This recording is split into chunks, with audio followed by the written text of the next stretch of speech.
أعوذ بالله من الشيطان الرجيم. بسم الله الرحمن الرحيم. الحمد لله والصلاة والسلام على سيدنا رسول الله محمد وعلى آله وأصحابه ومن والاه. سبحانك لا علم لنا إلا ما علمتنا إنك أنت العليم الحكيم. اللهم علمنا ما ينفعنا وانفعنا بما علمتنا وزدنا علما وألحقنا بعبادك الصالحين. Nous remercions Allah subhanahu wa ta'ala, nuit et jour, à chaque instant, dans toutes les circonstances. Même dans les circonstances qui nous déplaisent. Mais nous disons toujours, Alhamdulillah ala kulli hal. Wa na'udhu billahi min hali ahli nar. Nous demandons à Allah qu'il fasse sa bénédiction, son salut sur son noble prophète, Muhammad sallallahu alayhi wa sallam, ainsi que sa famille, ses compagnons et surtout ceux qui le suivront jusqu'au jour de la résurrection. Qu'Allah fasse qu'on soit parmi ceux-là. Et sans plus tarder, nous allons commencer aujourd'hui, Inch'Allah Ta'ala, un nouveau thème, toujours dans le grand chapitre des actes de la prière. Nous avons commencé avec les actes obligatoires de la prière et ensuite les actes surrogatoires, après les actes méritoires. Et la fois dernière, c'était sur les actes interdits dans la prière. Et aujourd'hui, Inch'Allah, le nouveau chapitre, c'est les actes désapprouvés, les actes déconseillés, les actes abominables. Et ce sont des termes, on doit connaître la différence entre ces termes-là. En arabe, ou bien dans la théologie musulmane, quand on dit telle chose est interdite, al-haram, c'est différent d'une chose est désapprouvée, al-makruh. Hada haram, ça c'est interdit. Hada makruhun, ça c'est désapprouvé, c'est déconseillé. Qu'est-ce qu'un acte interdit? Un acte interdit, ma yusabu ala tarkihi wa yu'aqabu ala fi'lihi. C'est une chose, c'est un acte. Lorsque tu commets, tu as un péché et tu seras châtié pour ça. Ça c'est interdit. Et lorsque tu laisses, tu as un mérite. Tu es récompensé pour cela. C'est pourquoi le prophète sallallahu alayhi wa sallam va nous dire dans un hadith, celui qui décide de faire une bonne chose, si il fait la chose, Allah lui inscrit une mérite et une récompense, et 10 fois même. Et celui qui a eu l'intention de faire une bonne action, mais il ne l'a pas fait, il n'a pas de péché. Celui qui a eu l'intention de faire une mauvaise action, s'il la commet, il a un péché. Mais s'il s'abstient à cause de la crainte d'Allah, on lui inscrit même une bonne action. Donc, un acte interdit, c'est un acte. Lorsqu'on commet, on a un péché. On nous inscrit un péché. Et on peut être châtié à cause de cela. Et lorsqu'on laisse cet acte interdit-là, par la crainte d'Allah, on a même une récompense pour ça. Un acte déconseillé, un acte désapprouvé, qu'on appelle al-makruh, c'est un acte la yu'aqabu ala fi'lihi wa yusabu ala tarkihi. Lorsqu'on commet cet acte désapprouvé, on n'a pas de péché, on ne sera pas châtié, mais si on laisse cet acte-là avec une bonne intention, par la crainte d'Allah, on sera récompensé même. Quelles sont les références, les textes qui font cette différence-là? C'est-à-dire, quand un acte est interdit, quel texte on a pour dire que tel acte est interdit? Et quand un tel acte est déconseillé, quelle est la preuve? Il faut connaître cela. Un acte interdit vient à partir d'un texte, 1, authentique, 2, explicite, direct. Avant de dire que ça c'est interdit, il faut beaucoup fouiller, il faut être un connaisseur, il faut être du domaine. Sinon, interdit une chose qui n'est pas interdite, qarinu shirk. Ça rentre dans le domaine du polythéisme. C'est-à-dire, tu veux prendre la place de Dieu. At-tahlil wa at-tahrim haqqullahi wahdah. Interdit une chose, rend une chose licite, c'est seulement le droit de Dieu. C'est Dieu seul, c'est Allah seul qui dit que ça c'est interdit, ça c'est pas interdit, ça c'est licite. Donc toi, avant de dire que telle chose est interdite, tu dois avoir les preuves solides. C'est pourquoi, même s'il y a un texte qui interdit quelque chose, que le texte n'est pas solide, c'est pas authentique, ou bien que le texte dans sa parole n'est pas explicite, n'est pas direct, il y a peut-être un sens équivoque, ou bien le sens est, il y a l'ambigu dans le sens, tu vois que le savant qui craint Allah, qui connaît son domaine, il ne va jamais dire que ça c'est interdit. Il va dire makruh. Ça c'est désapprouvé. J'espère qu'on connaît la différence. Quand on dit par exemple l'adultère, le Coran dit ça directement. Le Coran, Al-Qur'an kulluhu qat'iyyu thubut. Tout le Coran est authentique. Donc quand le Coran parle d'une chose, l'authenticité du Coran c'est déjà clair. Maintenant, est-ce que le verset qui parle de la chose, qu'elle est interdite, est-ce que le sens du verset est explicite, est direct? On ne peut pas comprendre ça de deux manières. C'est ça qui dit que là est interdit. Et l'adultère dans le Coran c'est comme ça, le vol c'est comme ça, le politisme, le shirk c'est comme ça. Mais si dans le Coran, le verset qui parle de la chose, mais il y a eu une divergence depuis autant les Sahaba, depuis les Tabi'in, depuis les grands savants, il faut s'abstenir de dire que c'est interdit.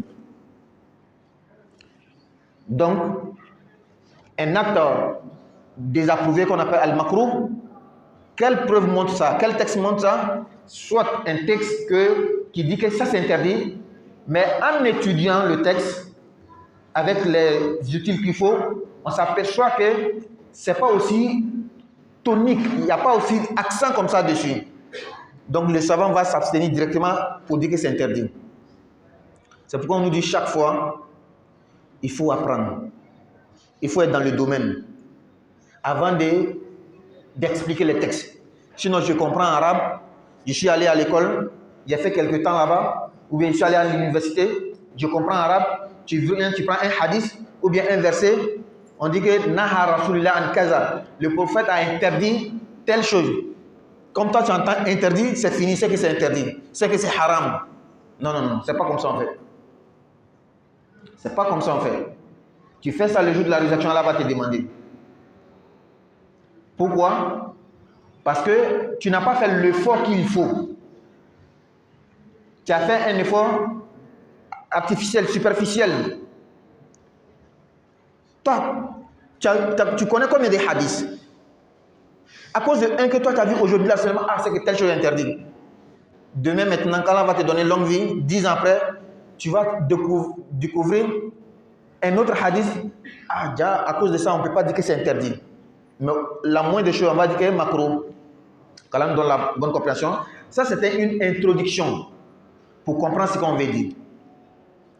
Donc aujourd'hui, notre thème, c'est makruhat solar. Les actes désapprouvés, pas interdits. Désapprouvés, parce que quand il dit interdit, le mot est fort. Tu dois avoir une preuve solide, authentique, explicite pour cela. Donc les actes désapprouvés de la prière. Maintenant, il faut savoir que les actes désapprouvés de la prière, il y a une divergence. Comme il y a 4 grandes écoles reconnues, le madhab maliki, l'école malikite, l'école shafi, l'école hanbali, l'école hanafi, quelque chose peut être désapprouvé dans le madhab maliki, mais ce n'est pas désapprouvé dans l'autre madhab. Pourquoi cette divergence? Parce que la compréhension des textes ne sont pas pareilles. Pourquoi une divergence de compréhension? Parce qu'un texte peut être solide chez moi, ce n'est pas solide chez toi. Parce qu'on ne tient pas compte de la même chose.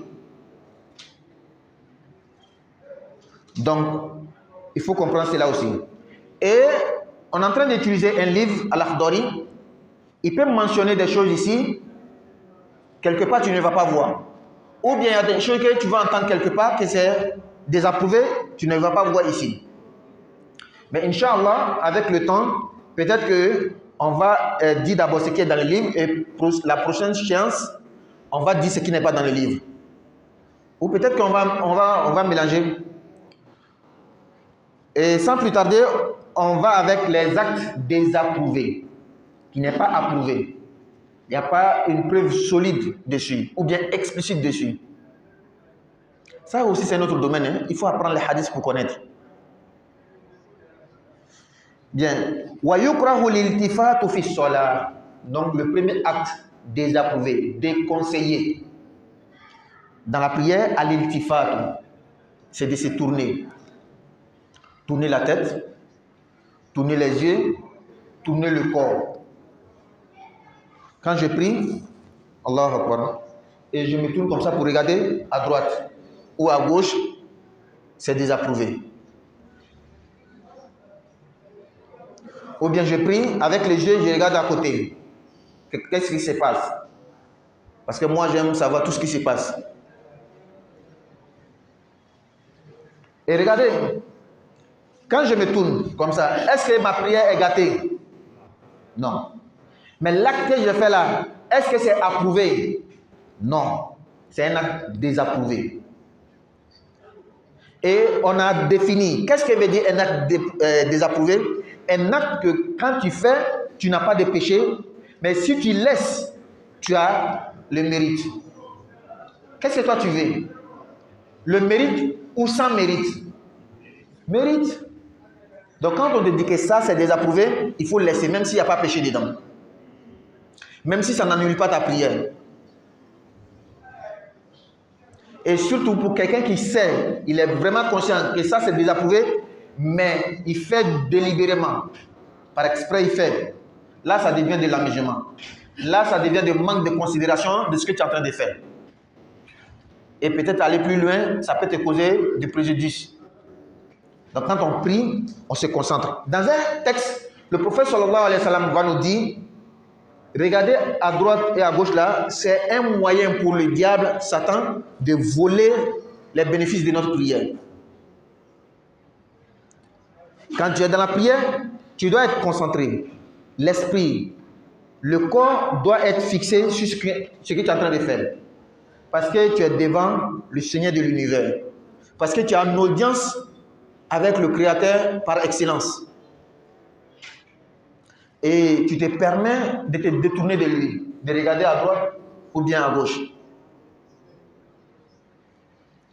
Et dans le même sens, tu vois, beaucoup parmi nous, certains, je ne veux pas dire beaucoup, on prie, c'est le moment de regarder, il fait que l'heure. Et c'est le moment de mettre la montre en l'heure. Avant de rentrer dans la prière, ou bien de rentrer dans la mosquée, la montre qui est sur ta main là, tu ne savais pas que c'était pas en l'heure. Hein. C'est au moment que tu rentres dans la prière, tu regardes les pendules et puis il met. Là, c'est manque de considération. Maintenant, pour un juriste, dans le domaine de la jurisprudence, est-ce que tu as le droit de dire que lui, là même, là, qui fait ça, est-ce que sa prière est gâtée? Non, tu n'as pas ce droit-là. Pourquoi? Parce que tu n'as pas de texte authentique, explicite, pour annuler sa prière. Donc même quelqu'un qui regarde à droite, à gauche. Dans le même cadre, dans d'autres livres, on va citer, et même il y a un hadith pour ça, regardez le ciel, ou bien regardez en haut de sa tête. Là même, le prophète va nous dire donner un hadith. Que ceux qui lèvent la tête pendant la prière, n'ont-ils pas peur que Allah va changer leur tête par la tête d'un âne? Ce qui veut dire que vraiment, c'est pas bon. Mais malgré la dureté de l'expression de ces hadiths, les savants ne vont pas dire que c'est un acte interdit. Les savants ne vont pas dire que c'est un acte qui annule la prière. Pourquoi? Ils étudient ça sur plusieurs angles avant de donner le verdict. C'est ça on dit la connaissance. Pas le texte superficiel. Quand toi tu vois, on dit c'est interdit ou bien il y a ça, tu donnes le verdict en même temps. C'est pas comme ça. Et maintenant, on a parlé de se tourner, non? Il a fait comme ça. Il a fait comme ça. C'est désapprouvé. Ça n'annule pas la prière. Quand est-ce que ça annule la prière? C'est lorsqu'on donne le dos totalement à la Qibla. à la direction de la Kaaba. Actuellement, moi ici, j'ai fait dos à la Kaaba. Quand tu te retrouves comme ça, ta prière est annulée. Mais c'est tourné seulement comme ça, le corps est tourné, c'est désapprouvé, mais ça n'annule pas la prière. Qu'Allah donne la bonne compréhension. La jurisprudence, c'est de mettre chaque chose dans son récipient. Si tu mets une chose dans un autre récipient, tu as fait une mauvaise chose. Qu'Allah donne la bonne compréhension. La deuxième chose, ou le deuxième acte désapprouvé dans la prière, fermer les yeux dans la prière. Quand tu pries, puis tu fermes les yeux, c'est désapprouvé. Ta prière est annulée? Non. Ce que tu as fait, est-ce que c'est bon? C'est pas bon. Tu ne devais pas fermer les yeux. Mais il faut bien comprendre, c'est chez les Malikites et d'autres encore, la majeure partie même des savants, que fermer les yeux est désapprouvé. On parle de quelque chose de désapprouvé, on ne parle pas de quelque chose d'interdit. On ne parle pas d'une chose qui annule la prière, on parle d'une chose qui donne, en faisant la chose, ça diminue la valeur de ta prière. Mais si tu laisses, ça donne la valeur complète de la chose. C'est de ça qu'on parle. Donc chez d'autres savants, dans d'autres écoles, ce n'est même pas désapprouvé. Et écoutez très bien, même chez les Malikites et d'autres qui disent que fermer les yeux pendant la prière, c'est désapprouvé, il y a une exception. À moins que fermer les yeux là, ça te permet d'être concentré dans la prière. Ils disent ça. Et aussi parmi l'erreur que certains d'entre nous ont fait, je prends seulement l'aftori et je veux que tout le monde entier soit sur un. Pourtant, même moi-même dans mon domaine ou dans mon école, là, je ne suis pas allé plus loin. Si je lisais d'autres livres, je vais savoir que ça c'est une position même dans le Malikite. Donc, chez les Malikites, quand tu pries, il n'y a pas de raison valable pour fermer les yeux et que tu as fermé les yeux, c'est ce qui est désapprouvé. Mais s'il y a une raison, par exemple, tu es quelque part, il y a beaucoup d'images, ou bien il y a des choses qui attirent trop ton attention. Dans ce cas, c'est approuvé. Tu peux fermer les yeux pour prier. Ou bien il y a le vent qui souffle. Il y a des choses qui peuvent tomber dans ton œil. Est-ce qu'on va dire qu'il faut forcément ouvrir les yeux? Non. Vous voyez comment on doit comprendre la jurisprudence et les textes, les paroles des savants. Mais avant ça, pourquoi ils disent même que c'est makruh? Quelle est la preuve? Ça aussi, il faut chercher à connaître. Quand les Malikites et d'autres, ce n'est pas les Malikites seulement, ils disent que fermer les yeux, c'est makruh parce qu'il y a un texte qui dit que le prophète dit il ne faut pas imiter les Juifs. Mais le texte n'est pas aussi solide que ça. C'est pourquoi c'est resté dans le cadre des makruh. Ce n'est pas arrivé au niveau des haram. Un. Deuxièmement, la sunna du prophète pendant la prière, c'est de regarder là où tu te prosternes. Est-ce que si tu fermes, tu es en train de regarder? Non. Troisièmement, fermer les yeux, c'est un moyen pour t'amener à dormir, à somnoler. Surtout si c'est la prière de Fajr.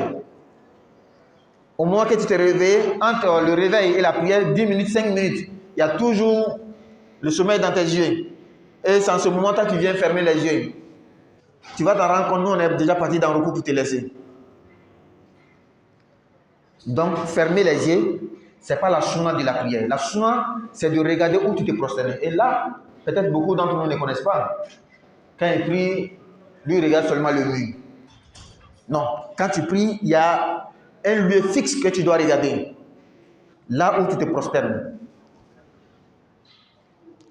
Donc, en fermant les yeux, tu fais le contraire de ça. Voilà pourquoi ils disent que c'est makruh. Qu'Allah donne la bonne compréhension. Le troisième acte, dans mon introduction, j'ai dit quoi? Il y a une chose qui peut être désapprouvée chez les Malikites, mais chez d'autres, ce n'est pas désapprouvé. Et quand c'est une divergence comme ça, il faut être tranquille. Le troisième acte, c'est de dire Bismillahirrahmanirrahim dans la prière, avant Fatiha ou bien avant une sourate. C'est désapprouvé. Quand on fait Allahu Akbar, quand tu veux lire la Fatiha, il ne faut pas dire Bismillahirrahmanirrahim. Il faut commencer directement Alhamdulillahi Rabbil Alamin Ar-Rahman jusqu'à la fin. Si tu dis Bismillahirrahmanirrahim, makrouh, c'est désapprouvé. Pas interdit. Même chez les malikites, ce n'est pas interdit. C'est désapprouvé. Pourquoi? Est-ce qu'il y a une preuve pour ça? Bien sûr. Sinon, ils n'allaient pas dire ça. Ce n'est pas des gens qui suivent les passions. Ils ne se sont pas levés comme ça un jour pour dire que makrouh. Donc, d'abord, le Bismillahirrahmanirrahim, avant la Fatiha et les autres sourates, il y a une divergence. On a une fois dit ça ici. Est-ce que ça fait partie des sourates ou non? Pour comprendre, le Bismillah de la Fatiha va dans les autres sourates. 1. Sourate Tawbah, sourate 9, si je ne me trompe pas, il n'y a pas Bismillah même au début. Bara'atu min Allah. Est-ce qu'il y a Bismillah au début? Non, il n'y en a pas. Donc, sur 114 sourates, il y a une sourate, il n'y a pas Bismillah au début. 2. À part Bismillah, les autres sourates là, leur Bismillah, est-ce que quand on écrit, tu vois quand on met 1? Ce qui veut dire que Bismillah ne fait pas partie des autres sourates. Donc, si un savant venait à dire que Bismillah ne fait pas partie de la Fatiha, pourquoi s'affoler? Bismillah n'est pas au début de Tawbah. Le Bismillah qui est au début des autres sourates, ça ne fait pas partie de cette sourate. Si un savant vient te dire que chez nous, dans notre école, Bismillah ne fait pas partie de la Fatiha, pourquoi s'affoler? Si tu t'affoles là-bas, c'est que tu dois t'affoler aussi dans Qul A'udhu Birabbin Nas. Troisièmement, le Bismillah au début de la Fatiha, depuis autant des Sahaba, il y a divergence. Il y a Abu Huraira qui rapporte que moi j'ai fait la prière après le prophète, après Abu Bakr, après Omar, il ne commençait jamais la Fatiha par Bismillah. Il commençait toujours par Alhamdulillah Rabbil Alamin. Donc, le Malikite va te dire que quand tu commences la prière par Bismillahirrahmanirrahim, tu as laissé ce que le prophète faisait, sans tenir compte de est-ce que Bismillah fait partie ou ça ne fait pas partie. Comme tu as contredit ce que le prophète faisait, mais il y a une divergence, c'est pourquoi on ne va pas te dire que c'est interdit, mais on va te dire que c'est désapprouvé. Vous voyez comment les choses sont logiques. Et même ceux qui disent que makrouh là, si tu faisais, il n'y a pas de problème, ça n'annule pas ta prière. Ça, c'est quand moi je suis malikite. Mais si Bamba est Shafi'i ou bien Hanbali, chez eux là-bas, on dit Bismillahirrahmanirrahim, mais il n'y a pas de problème. Et tu n'as pas le droit de poser la question, est-ce que c'est moi qui suis sur la vérité ou est-ce lui qui est sur la vérité? Cette question n'a même pas sa place. Parce que c'est une divergence et chaque position est soutenue par des preuves. Qu'Allah donne la bonne compréhension et la mise en pratique. Donc, chez les Malikites, quand tu viens commencer la prière, tu commences par Alhamdulillah directement. Maintenant, si chez les Malikites, on ne doit même pas commencer par Bismillah. Et droit de l'ouverture de la prière. Subhanakallahumma wa bihamdika wa tabaraka asmuka wa ta'ala jadduka wa la ilaha ghayruk. Si Bismillah, tu ne dois pas mettre, c'est pas ça que tu vas mettre. Chez eux, encore dans leur logique de la compréhension des textes, quand il fait comme ça, at-takbir, Allahu Akbar, automatiquement tu dois coller par Alhamdulillah Rabbil Alamin. Il n'y a rien qui doit être entre les deux. Allahu Akbar, Alhamdulillah Rabbil Alamin, pour continuer. Mais Subhanakallahumma, est-ce qu'ils disent, oui, il y a des malikites qui disent, mais avant la prière, c'est-à-dire avant de faire le premier takbir. Quand il fait al-iqama, il fait Subhanakallahumma avant de faire Allahu Akbar. Qu'Allah donne la bonne compréhension. Donc, si moi, par exemple, si dans notre mosquée, il y a deux imams, il y a un, il dit Bismillahirrahmanirrahim, il y a l'autre, il ne dit pas Bismillahirrahmanirrahim. Où est le problème? Il n'y a pas de problème. Il y a beaucoup de choses même dans la prière. Souvent, moi je fais, l'autre imam ne fait pas. N'est-ce pas? Parfois, tu peux voir dans une même mosquée, Après le ruku, il y a un imam qui attrape les mains. Après le ruku, l'autre n'attrape pas les mains. Et beaucoup de choses comme ça. Ça ne cause pas de problème. Pour les connaisseurs, pour les savants, et ils savent comment apprendre les choses. Moi, que je ne suis pas connaisseur, je ne suis pas allé à l'école, moi, je n'ai même pas ma place dedans même. Je ne dois même pas mettre ma bouche dedans. Suis un seulement, c'est fini. Et quand on dit suis un, souvent, tu es quitté au village là. Tu as fait 20 ans au village, 40 ans au village. Chez vous, c'est comme ça que vous faisiez. C'est arrivé ici maintenant, tu veux changer. Mais restez ce que vous faisiez au village là-bas. Surtout que c'est soutenu, ça fait partie des 4 grandes écoles. Ou bien c'est ici que tu veux venir changer. En tout cas, si tu veux changer, il n'y a pas de problème. Calme dans la bonne compréhension. Pourquoi on dit et on insiste? Parce qu'à cause de ces petites choses-là, tu vois que les musulmans ne sont pas ensemble, ils se chamaillent, ils font des bruits pour des choses. Ça n'a pas commencé aujourd'hui, ça ne va même pas finir aujourd'hui. Des positions qui sont toujours soutenues par des preuves. Et ces divergences-là, ça a eu lieu même au temps des Sahaba. Ce n'est pas nous, on va venir faire ça. Qu'Allah donne la bonne compréhension. Donc, et attention, il y a des gens, il y a des positions, et ils disent Bismillah, mais pas en haute voix. Très bien. Même dans la prière, par exemple, dans la prière d'Isha, quand il va faire Allahu Akbar, il va faire Subhanaka Allahumma wa bihamdika wa tabaraka ismuka wa ta'ala jadduka wa la ilaha ghayruk. Bismillahirrahmanirrahim, en voix basse, avant de dire Alhamdulillah Rabbil Alamin. Il n'y a pas de problème, tout est bon. Donc ça, c'était le troisième acte désapprouvé. Mais ça concerne les malikites, dans le rite malikite, selon les preuves.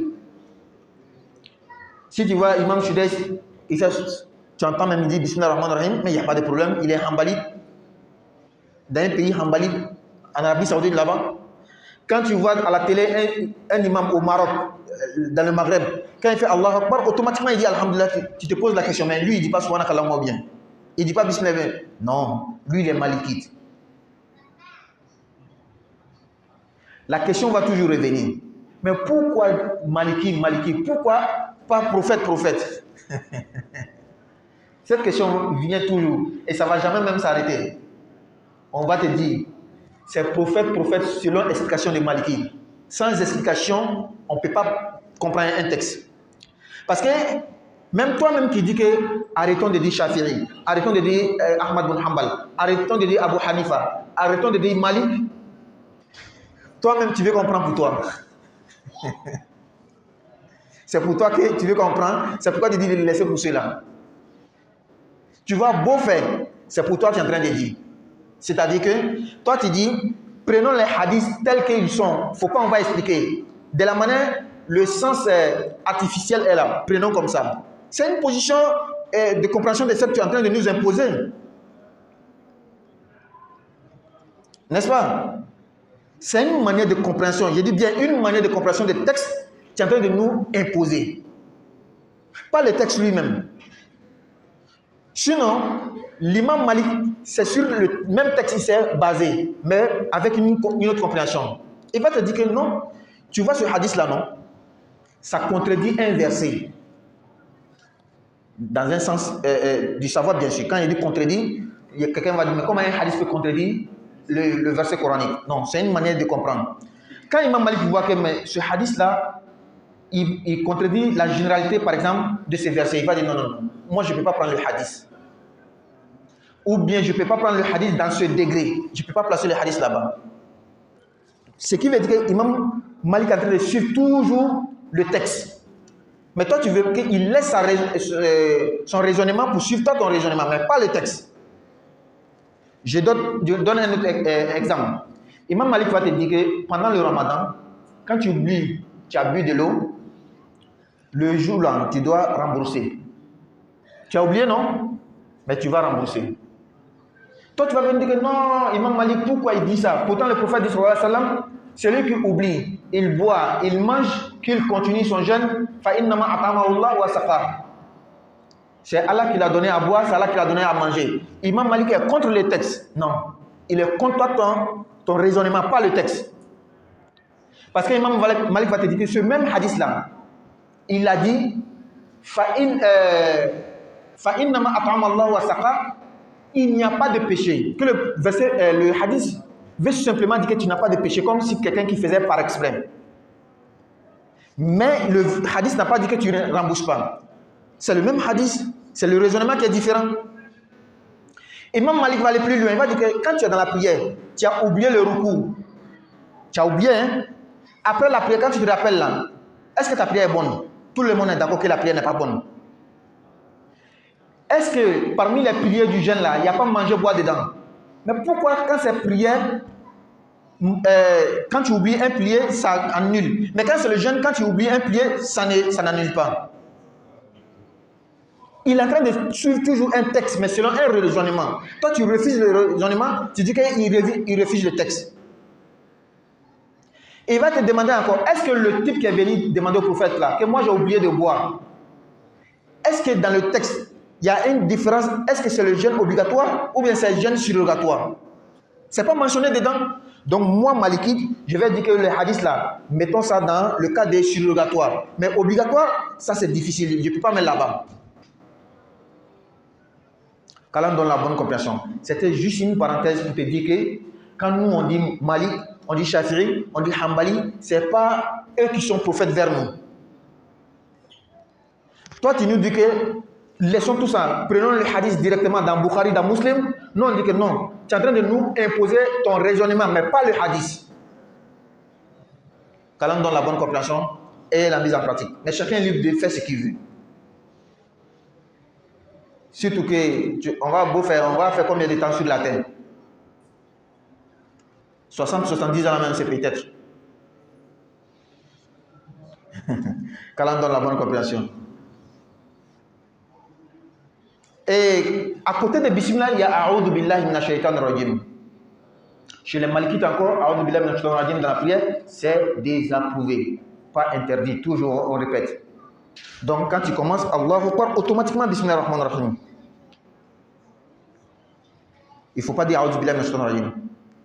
Et ils disent fil farid, dans la prière obligatoire.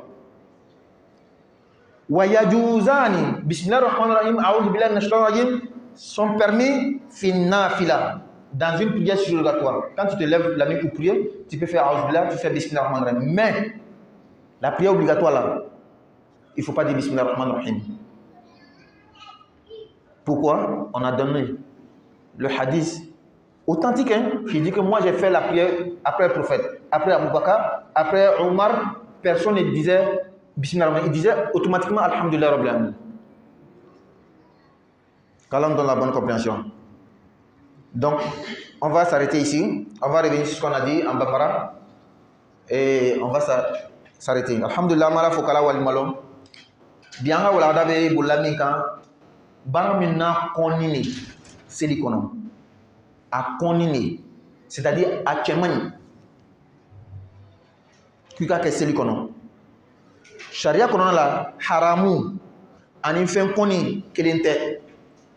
Sharia mole moye min be fen be bla aminan kono e kan min bla aminan kono ma bla aminan kono e be sa problème sur la fin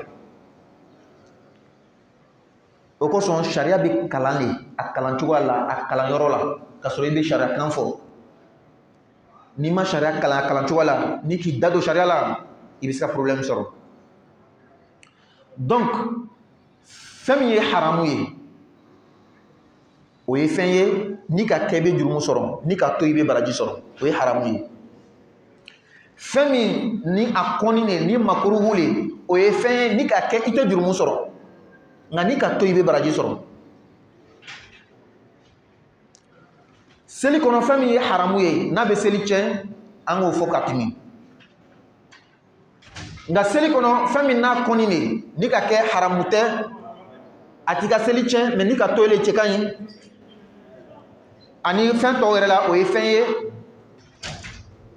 seli kɔnɔ fɛn min bɛ makuruhu ye an bɛ na ka na o de fɔ sisan bi a fɔlɔfɔlɔ k'i kɔ munu walima k'i jɛngɛ seli kɔnɔna la i bɛ seli la k'i jɛngɛ ka kini filɛ walima ka numa filɛ walima k'i kɔ munu fɛn de a kɔni de a bɛ hadisa kɔnɔ ala kɛra ko a kana yɛrɛ lamagalama seli kɔnɔ i n'a fɔ yahudiyaw b'a kɛ ɲami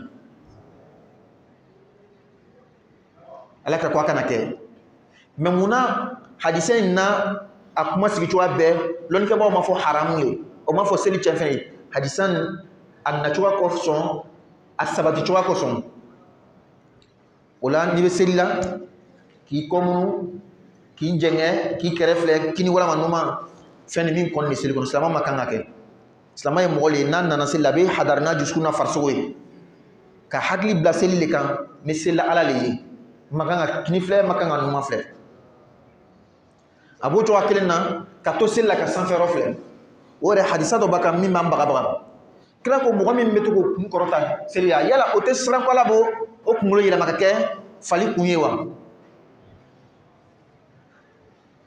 nka hadisa n'a ta bɛɛ lɔnnikɛbagaw ma kun kɔrɔta ka sanfɛ yɔrɔ filɛ k'o kɛ seli cɛnfɛn ye walama ka kɛ haramu ye parce que hadisa yɛrɛ nacogoya kosɔn a kuma sigi cogoya kosɔn o kɔfɛ ka to seli la k'i ɲɛ datugu seli la k'i ɲɛ datugu ɲɛ datugu ye fɛn kɔni de ye seli la yala a bɛ seli tiɲɛ wa an ko di a kɔni de kɔrɔ ko di ni ka to i bɛ baraji sɔrɔ ni ka kɛ i tɛ jurumu sɔrɔ dalilu yɛrɛ fana b'a kan nka lɔnnikɛbaga bɛɛ de bɛnnen ma kan ko ni k'i ɲɛ datugu ko a kɔni de wa an b'a fɔ ka seli tiɲɛ kuma yɛrɛ tɛ o yɔrɔ la kuma bɛ dɔrɔn a kɔni de walama ma kɔn lɔnnikɛbaga bɛɛ bɛnnen b'o kan i bɛna taa sɔrɔ mazabu dɔ la baasi foyi yɛrɛ t'a la kɔni kuma yɛrɛ tɛ fɔla la hali min yɛrɛ fɛ ko ni k'i ɲɛ datugu a kɔni de ye ɲɛfɔ cogoya de b'a la tuma bɛɛ ko tɛ dɛ o k'i ma o ko ni i tɛ se ka seli i bɛ yɔrɔ min na a tɛ ɲɛ f'i k'i ɲɛ datugu le n'o tɛ i tɛ concentré ka seli la k'i ɲɛ datugu basi yɛrɛ t'a la a filanan ni fɛn de kan ka don i ɲɛkisɛ la i n'a fɔ fɔɲɔ ci la fɛn mugu kana don i ɲɛ na i k'i ɲɛ datugu basi foyi t'a la kɔni kuma yɛrɛ tɛ yen mais munna ni ninnu sababu si tɛ yen k'i ɲɛ datugu k'a kɔni de o ko kelen kira tun bɛ seli a tɛ taa ɲɛ dogo kira ko a ma n'an bɛ seli an ka an tenturu yɔrɔ de filɛ est ce que ni ne k'i ɲɛ datugu i k'i tenturu yɔrɔ filɛ wa n'an bɛ seli ten bɛ bila yɔrɔ min dɛ i kan k'o yɔrɔ de filɛ ni ne k'i ɲɛ datugu yala i b'o yɔrɔ filɛ la wa ko seli kɔnɔ farisogo bɛɛ n'a a ka batu n y'a ka batu ye min ye ka tenturu yɔrɔ filɛ ni ne k'i ɲɛ datugu i m'o kɛ o ani fana n y'a ta datuguli a bɛ mɔgɔ sama ka se sunɔgɔ ma surtout fajiri tuma dɔ i bɛ wuli i yɛrɛ kunu ani seli cɛ miniti 10 dɔrɔn o y'a sɔrɔ sunɔgɔ yɛrɛ ma bɔ ɲɛ na n'i nana lɔ o la k'i ɲɛ datugu n'an taara o kula ka i to yen i yɛrɛ de ka ɲini dɛ donc seli ka suna ye min ye kira tun bɛ seli kɛ ɲani k'i ɲɛ dayɛlɛ ka seli nka ni i bɛ seli yɔrɔ dɔ la peut-être que images bɛ yen a n'a ɲɔgɔnna dɔ ou bien i bɛ sirada la i ka magasin da la i bɛ seli la i concentré tɛ ni k'i ɲɛ datugu basi t'a la mais ni fana tola yɔrɔ ni dɔ nana ka na i ka téléphone ta i yɛrɛ de ko ɲini dɛ ala y'an dɛmɛ o kɔfɛ bisimilahi rahmani rahim l'heure sera ma donc an bɛna lɔ ye n'ala sɔnna siɲɛ wɛrɛ an bɛ taga n'a ye subhanaka allahumma wa bihamdika nashhadu an la ilaha illa anta astaghfiruka wa atubu ilayk subhana rabbika rabbil izzati amma yasifun wa salamun ala al mursalin